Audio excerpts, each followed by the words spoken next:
Hey, what's up guys? It's me Kevin again, back for another video.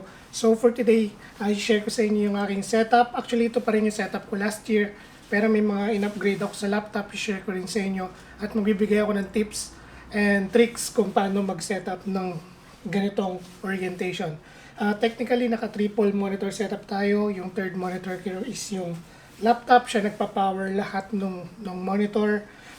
Most of my components are wireless para malinis yung table ko, and hindi masyado maraming cables na nagra-run.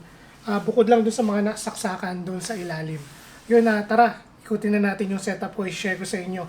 So before anything else, mag-start muna tayo sa laptop ko, which is the ASUS ROG SCAR 2 gaming laptop.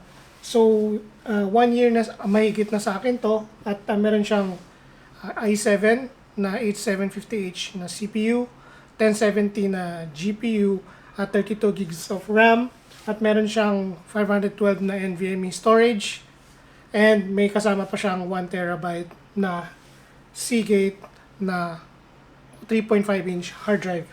So yun, yun lang naman yung main components niya, no? Meron din siyang 144Hz na refresh na screen at IPS na siya. Maganda rin yung speaker niya at buo yung sound. Though ang pinaka-concern ko sa kanya is, yung minor gripe ko sa kanya is yung battery life niya. Hindi siya tumatagal sa akin ng kahit more than almost lang siya, 1.5 hour lang siya, then nade-drain na siya. At I mean, nalolow bat na siya. I mean, yun lang talaga yung ayoko sa kanya. But more or less, given that downside, marami siyang upside. Maganda yung selection niya ng port, kaya nakagawa ko ng tatlong dalawang additional na monitor dahil yung port selection niya is maganda. So yun nga, no. So nung nabili ko to, nag-add ako ng another 16 gigs of RAM at pinalitan ko yung 256 na NVMe to 512 NVMe. So yun lang yung in-upgrade ko rito over a year, and so far nagagawa niya lahat nung kailangan ko editing videos, especially when loading games. Lalo na pag naglalaro ko ng mga, kunwari, The Sims. Alam naman natin na matagal ang loading times niya. Nakat niya ng almost 70% nung loading times niya, napabilis dito. Napakabilis niya mag-open ng Adobe apps, mga Premiere, Photoshop. Lahat talaga affected pag nag-upgrade ka to mas magandang NVMe.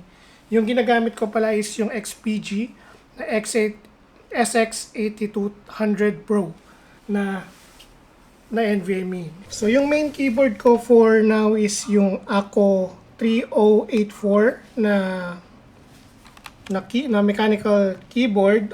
Blue switch siya. So medyo maingay siya and tactile siya. And wireless, yun yung number one na dahilan kung bakit ko kinuha tong keyboard na to. So meron din tayong Xbox na wireless controller. Nabili ko sa Data Blitz. So far so good. 1 year ko na siyang ginagamit. Medyo nag-discolor na siya kasi hindi ko siya na masyado nalilinisan. But anyway, ang main mouse ko ngayon is yung G603. Nilagyan ko siya ng grip tape para mas maganda yung, of course, yung grip. At hindi mag-fade yung Kung makikita nyo yung G603 ko, may mga faded marks na siya. Nabura na yung G na logo niya. Yun lang yung hindi maganda sa mouse na to. At may kabigatan siya. At nag-install din ako ng skates para dito sa mousepad ko. Yung mousepad ko pala, yan, marble design. Normal lang yan. Nasa 350 sa Shopee nabili ko. Ililink ko na lang sa baba lahat ng mga nabili ko. And yun nga, advice ko lalo na pag nag-gaming kayo, maglagay kayo ng skates. Palitan niyo yung stock niyo na. Kasi nakakatulong talaga siya pag glide. Very smooth siya. At hindi siya ganun mabilis mapudpud. At for my headset, wireless din, ito yung Bluedio na T4S na wireless headset. I-review ko rin to, no? Very good sounding budget headphone, Bluetooth headphone. Maganda yung range ng sound niya at very deep yung bass niya at hindi at hindi siya nadidistort lalo na kahit naka-max volume ka. And medyo may kabigatan lang, pero sabihin nyo kung gusto nyo malaman, kung may gusto pa kayo malaman sa headset na to, gagawa tayo ng review for this one. So for my main speaker, naka-Tronsmart lang ako na Bluetooth speaker, which is more than enough for me. Napakalakas nito. Nagfi-feel to ng buong room. At wala akong masabi. Waterproof, rubberized siya. Pwede mo ipamalo to sa mga magnanakaw. Actually, ang bigat nito parang brick siya. At may kabigatan siya. At very solid yung build niya. Highly recommended ko to. Message me lang din kung gusto niyo i-review ko rin tong Bluetooth speaker na to kasi I'm very impressed by this one. Dito naman tayo sa screen ko, no, is ito 27-inch to yung main na monitor ko, which is an Infini M7 na 1440p na with 144 Hz na refresh rate. So most na 2 years ko na siyang ginagamit actually, at mostly for gaming purposes actually tong monitor na to. Hindi siya for color accuracy, hindi siya for video editing, and hindi siya ganun ka color accurate, but ito lang kasi yung monitor ko ngayon, so kinakalibrate ko na lang just to para magkaroon ako ng accurate na colors. Pero overall, medyo may kalumaan na rin tong monitor. Hopefully soon makakapagpalit ako ng monitor which is more video production. And mostly, nilalaro ko dito is mga FPS. Minamaximize ko yung 144 Hz na refresh rate niya. Naglalaro ko ng Overwatch. Ngayon yung bago yung Call of Duty. At meron din minsan-minsan nanonood din ako ng Netflix. Yun, very satisfied ako sa kanya so far, pero may mas magaganda pang monitor dito. So ito na yung vertical monitor ko. More on streaming, lalo na kung maraming kayong chat, marami or programming din.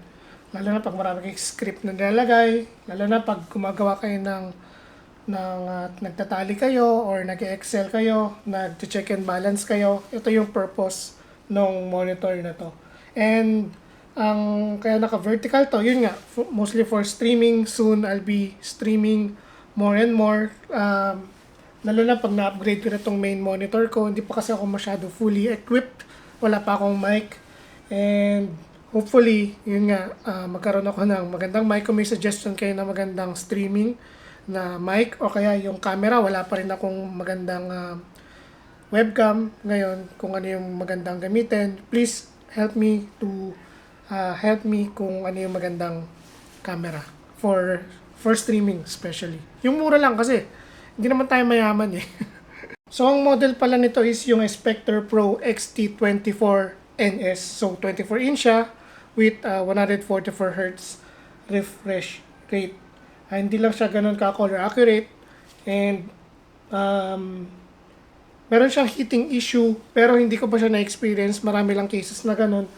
Overall, ginagamit ko siya for over a year now. Wala pa naman ako na-experience na heating issue. Kasi hindi ko naman siya ginagamit for gaming. Lalo na pag di nyo siya gagamitin for games, wala kayong magiging issue. And, ayun, so move tayo sa likod at yung monitor arm, ipapakita ko sa inyo. So ito yung setup ko, no? Sa likod meron siyang monitor arm, dual monitor arm yan. So naka-float yung middle monitor ko. Ito naman nakatayo siya dun sa table ko. And yan. Ililink ko rin sa baba kung gusto nyo naghanap kayo ng dual arm. Ito yung one way to do it. Kayo na bahala mag-orient kung paano nyo gusto ayusin yung setup nyo. So yun nga, no? Very brief lang, no? Inikot ko kayo dito sa setup ko. Hopefully, nakatulong ako sa inyo at nabigyan ko kayo ng idea. At kung meron kayong mga tanong, huwag kayong mahiya magtanong sa baba. Leave nyo lang sa comment section sa baba. At kung meron akong mga hindi na-mention na nakita nyo rito, itanong na lang din sa akin at sasagutin ko lahat yun.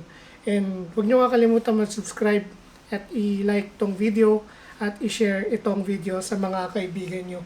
And yun lang naman. Maraming salamat guys. Hopefully nagustuhan niyo itong setup ko. At kung meron kayong suggestions for me kung paano ko ma-improve to, feel free to comment down below. And I'll see you guys on my next video.